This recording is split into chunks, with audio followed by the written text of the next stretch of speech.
And welcome back to another BobBlast. Hi, I'm Bob Burridge, and this one is all about, did you ever just want to paint bigger, but you have a really small space to paint in? This is what I'd like to suggest to you. You can take lots of smaller pieces of paper, do a whole bunch of paintings, and put them together much later on.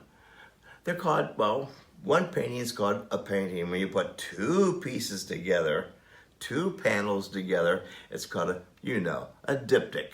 You put three panels together, it's a triptych.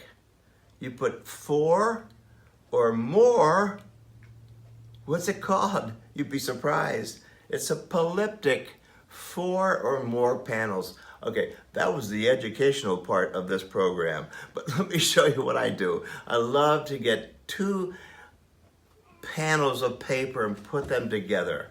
Here's, you may not even see this scene, but these are two 16 by 16 pieces put together, and they relate. I did them separately. That's the thing, I did them separately, but I used the same palette, so then I got to figure out how they went together. The same with this one. I'm working on a theme of two people being together. This is has to be working with my color wheel, dominant color, blue, all those things that I do in my color wheel. So this one over here, oh my gosh, this is the fun one. This is about these 4 panels. This is a polyptych. 1, 2, 3, 4, and there's a lot of collage in here. This is me as a little boy on a pony. That famous little family photograph. There's always one kid on the pony. Anyway, so I'm doing a whole series of this. Here's just 2 of them. This is the full sheet. This is the 22 by 30 full sheet cut this way. And then you can have more of a horizontal. This is the dominant blue. So this is called how to make something bigger. You can paint the panels individually. And that's what I'm going to be doing right now, is I'm going to take 2 panels that didn't work yet, but I kind of did them at the same time, along with many other ones, right? But these are the ones that just didn't make it. So I'm going to give it a second chance. They've already been collaged. They've already been having a color thing going on. I need to put them together and see if I can do a painting to hold them together so they become bigger. Hey, let's get started.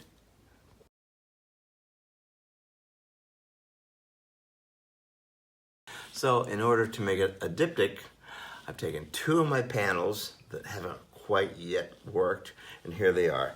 These are about 16 by 16, and that was the one I was working on. I don't know, it just didn't go anywhere. I had my collage working here, I had the surprise red in here, a little bit of green. It just didn't go anywhere. And then I had this other one too. I had this other one with collage work in it, in simple and quiet areas and then busy areas. It just didn't do anything for me. So I like to give it a second chance. So one of the nice things about working on a square, you can just keep turning things around and so something matches up and you say, well, that has possibilities. I like the possibilities here. That's nice too. I do like that. I like the energy right in here. This becomes quiet over here. Let's see what happens if I put this here. That's too much of a separation for me. I'm going to be pulling them together.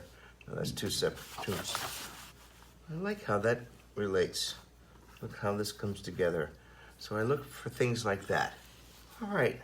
So what I do next is I tape them together. So I'll put them together here. That way they stay together. And I had the box tape.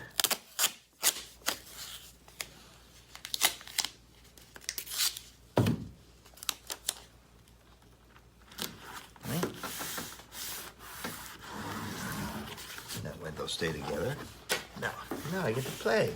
My next step is to have them relate back and forth. The colors are pretty close, but I don't know. I just want to see more of a dynamic design, and I want to see some surprises. And in order to do that, I have a large brush, say 2-inch wide brush. I have my black. Mix up some black. This is Holbein black. I'm gonna mix up some white and add a little bit of yellow in here. So what that's doing turns it kind of like a khaki color,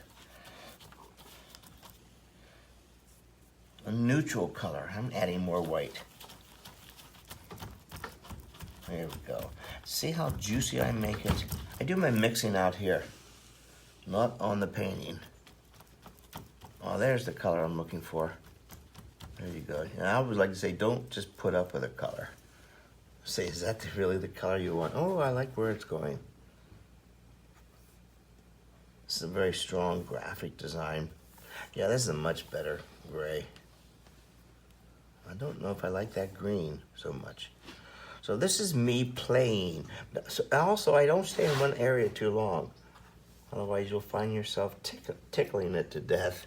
There's that green again. I don't like it. And here's where I start to cross over to get the two to work as one image.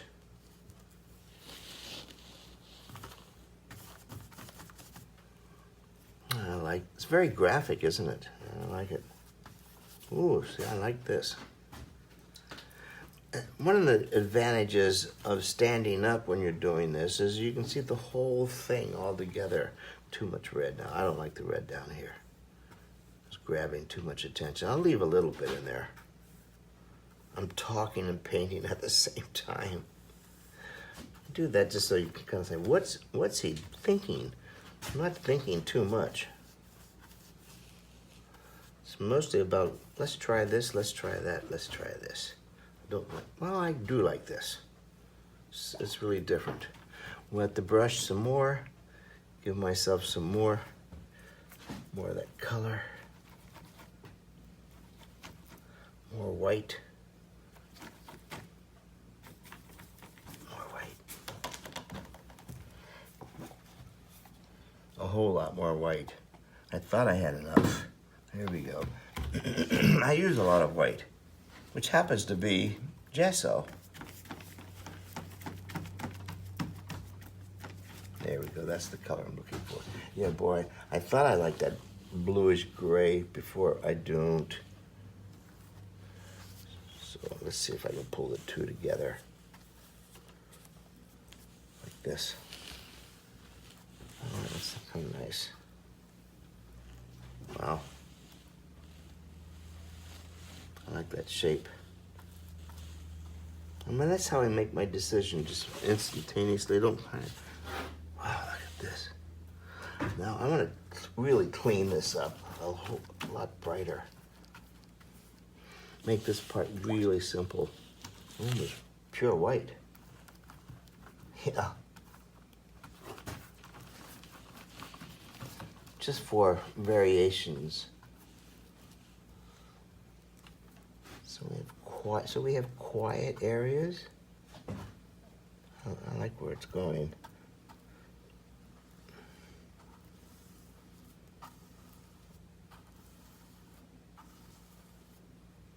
There we go. Ooh, ooh, ooh. That's too much. Boy, have I ever simplified it. I like it better. Whew. Well, I don't want to spend too much more time on this, but I will show you that I like to take the other end of the brush and draw a lot.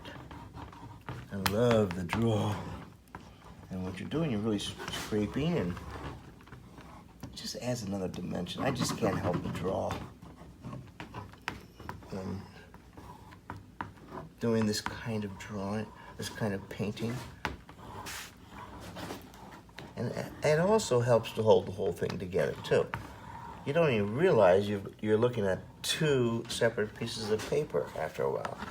Because you, the painter, you're pulling it together.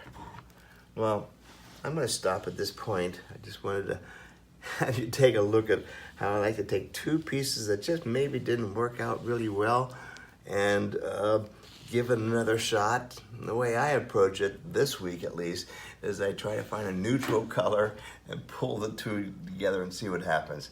What a great way to expand your mind and also to use up all those paintings you have in that back room that just didn't make it yet. Hey, you had the time, so let's make some diptychs and triptychs. I'll see you on the next BobBlast.